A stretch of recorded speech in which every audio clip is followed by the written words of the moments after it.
आणि सर यांचे मी मनापासून आभार मानते, कारण सरांचं जे कार्य आहे ते सांगण्यासारखं कार्य नाही आहे.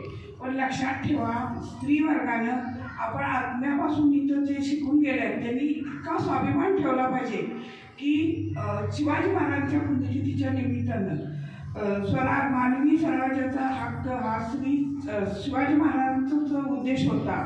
आणि ह्याला तुम्ही आलेला आहेत. महिलांनी असा विचार केला पाहिजे, आपण ह्या प्रफुल्लित केंद्रातून काही शिकून जातो, त्याचा दुरुपयोग न करता त्या सरांना साथ देऊन जिथं गुरु असतो त्या गुरुची सगळी विद्या तुम्ही घेऊन जाता आणि ती गुरुची विद्या तुम्ही गुरुच्या पाठी मारता. ही चूक आहे. महिलांनी हा विचार केला पाहिजे की आपले रोग, काही ज्या व्याधी असतात त्या नष्ट होतात.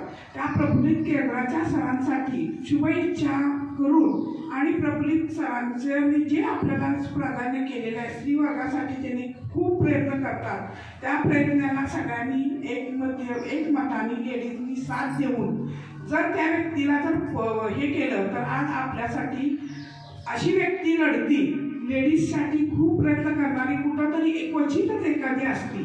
आणि जसं शिवाजी महाराजांचं कार्य आहे, ज्या मातेला धन्यवाद दिला पाहिजे असला पुत्र व्हावा, असाच हा पुत्र प्रफुल्लित केंद्राचे पाटील सर आहेत. त्यांनी स्त्रीसाठी खूप काही बलिदान केलेलं आहे.